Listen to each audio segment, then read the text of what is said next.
On today's episode, let's talk about the power of consistency.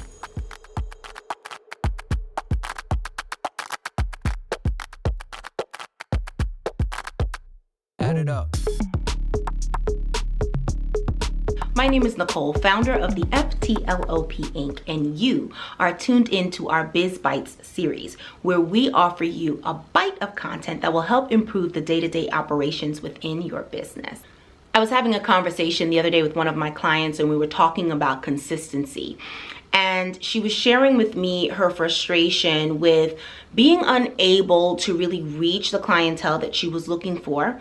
And I wanted to dig deep to understand, well, what has made her come to this conclusion that she's unable to reach this type of clientele. And she explained to me that she had switched up her social media strategy recently, and she's not seeing a difference in the type of clientele she's trying to reach.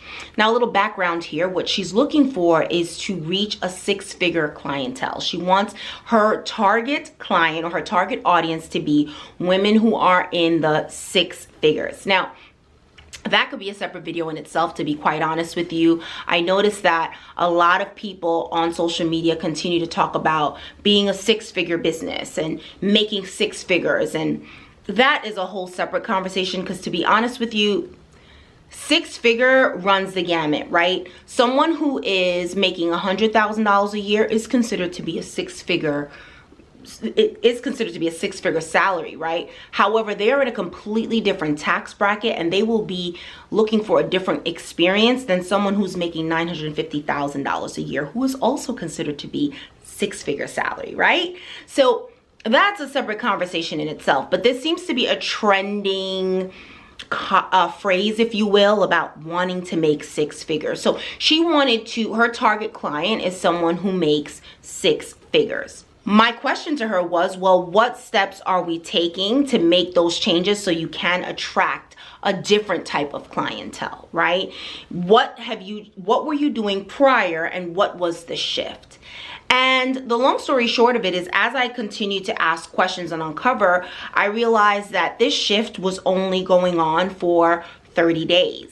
And she was already starting to become frustrated. And frustration, the next step in frustration when you're in your business, is it starts to lead to burnout, because now you no longer have that passion that you had. You no longer have that drive to sell whatever service or product. You're now going to start to experience burnout. That's the next appropriate step once you start voicing frustration.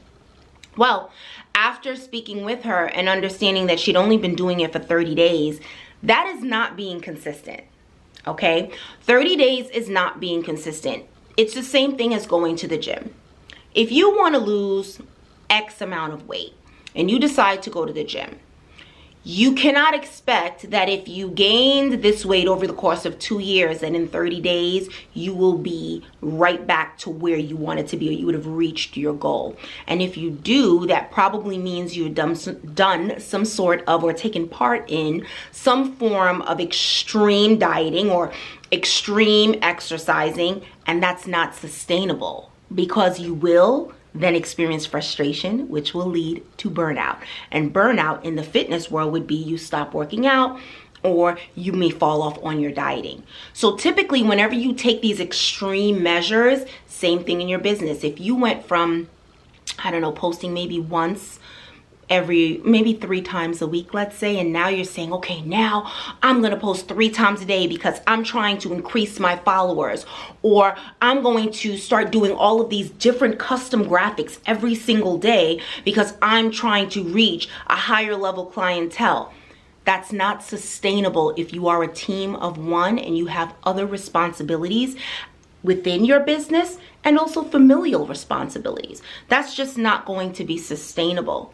So when it comes to being consistent and shifting a strategy that you're doing in your business, if you want to be consistent, which means long-term, 6, 9, 12 months, that's what it looks like to be consistent in anything that you're doing. Whether it's new packaging and you're looking to see if that packaging works better with your clients, or whether you're looking to attract a different type of clientele and you're shifting the content on your social media platforms, that you need to first come up with a strategy Okay, and then you need to test out that strategy for at least 90 days before you can determine if you need to make any shifts, major shifts in that strategy. And that's what a strategy, that's the benefits of creating a strategy, right? You want to create that strategy. You think about what you're going to do within that strategy. You also capture what the outcome is going to be, right? Because you come up with a plan and then you have these outcomes. Like in 90 days, I will know that I'm successful if I see A, B, C, and D. And as you're going through that 90 days, you're constantly looking at what are your analytics showing you? If we're talking social media, what are your analytics showing you, right? And if you're talking about clientele and you're shifting, there are multiple approaches within your business that will help you shift the type of clientele you're trying to reach, right? That number one would be, and this is just high level, right? Number one, if you're looking to shift the type of clientele, you need to look at what you're currently doing. And currently what type of clientele you're attracting.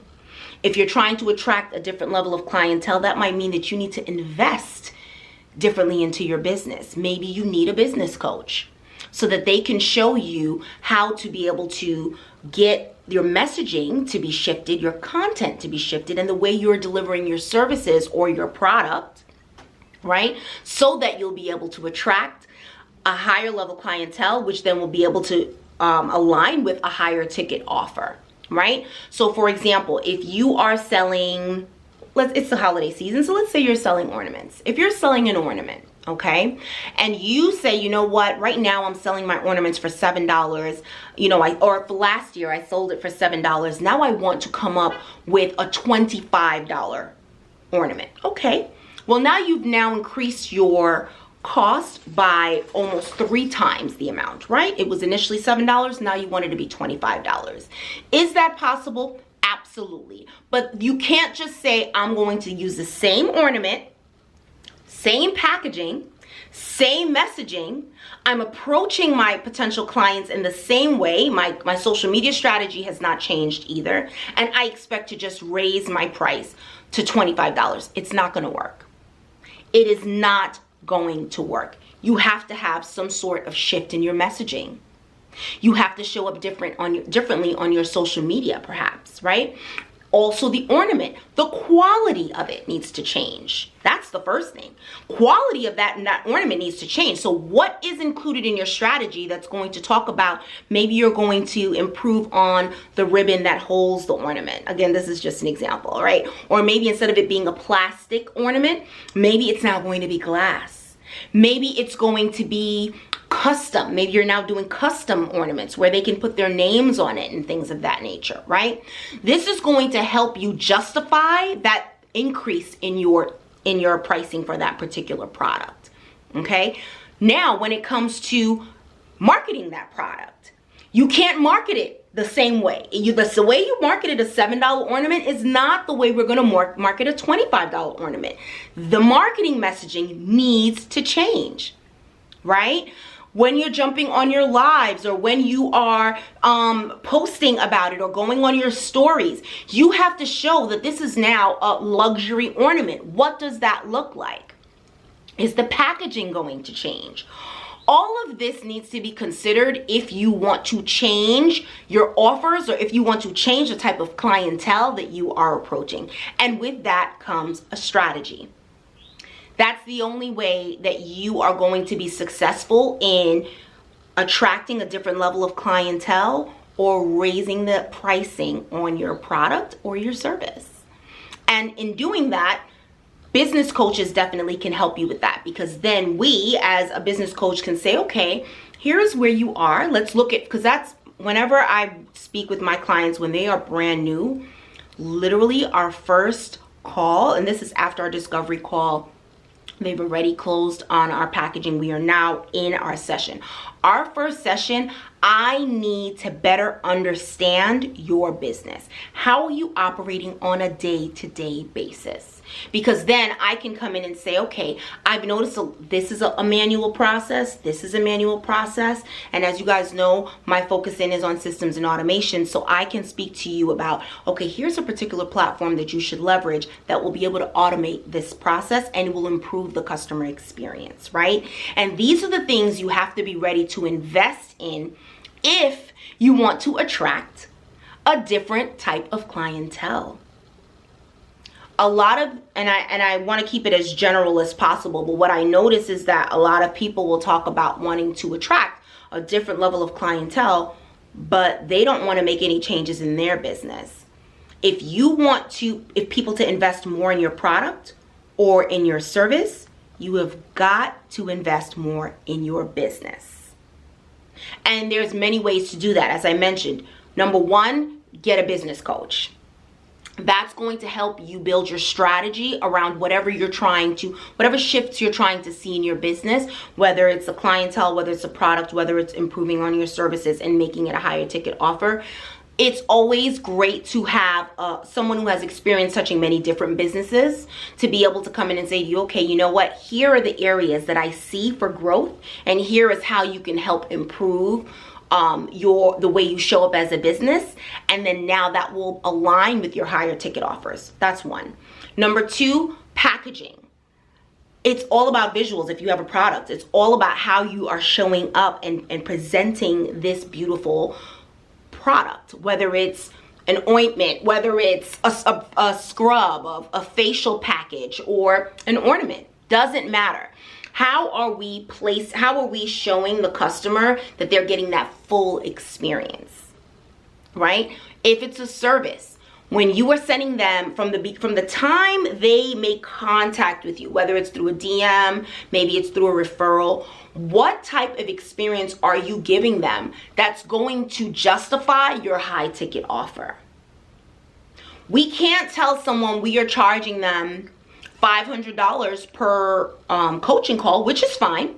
You could charge $500 per coaching call, but all of the services that you're sharing, you're giving them their documents through Google, and it's like a Google Sheets, or I don't even know what the Google, like Microsoft Word. You can't be sending them all of their things through that. It has to be a high ticket experience. So with high ticket offer comes a high ticket experience, and you have to be able to invest time and potentially money if you don't know what platforms to leverage for, being able to have the entire client sales funnel be automated. If you're not sure how to do that, then guess what? You've got to invest to get someone that will help you get that to that point, and that allows the customer to have that high level of responsiveness. They will have a better customer experience, and with the better customer experience comes what? Referrals, right? With the better customer experience as far as that product comes what? Unboxings, right? They may do an unboxing on stories, or they may say to their cousin, oh my God, girl, I got this beautiful scrub. Not only was the scrub amazing, but you have to see how this came, and they send pictures. We are in a world of visuals. So even if you're a coach, people want to see when you send that welcome package, when they do sign up, they want to feel like, oh, okay, I'm getting my money's worth for this $500 call. This girl has a whole, or this man has an entire custom package set up for me. And all of that is what it looks like to be able to cater to that high clientele. But that comes with being, and bringing it around to the original topic, right? That is all about being consistent. In order for you to be able to show up for each of your clients in a certain way, you've got to invest in your business, and then you've got to be consistent with that new approach, messaging, overall experience for a long period of time. If you invest the money today, you can't say, well, I had my coaching call, I spent $500, and it's a week later, I don't have any more followers. Yeah, but they gave you that roadmap. But that's not going to work in a week. You've got to be consistent for a long period of time in order for you to truly see that the seeds that you're planting, it has to actually grow over a period of time. And you've got to water it. You've got to continue to pour in to your business for a long period of time in order for you to see that growth. 30 days is just not enough. Thank you guys so much for staying with us until the end. Don't forget to like, comment, and subscribe. Head on over to Facebook, TikTok, Instagram, Pinterest. We are growing and we appreciate all of your support. Don't forget to comment below and let me know if there's anything in this video that resonated with you. Lastly, we have a course that will be launching in January. This will be a live webinar, and within this live webinar, I'll be sharing with you actionable steps that you can take to help improve the systems within your home so you can make time to follow through on your entrepreneurial goals. If you're interested in hearing more information about it, click the link in the description box where you'll be able to join our waiting list, and you will have early access to join this course, which will be available for sale on Black Friday. I'm really excited about that. There will only be 25 seats, so make sure you click the link below if you're interested in joining. Again, we appreciate you so much for watching. Until next time. Add it up.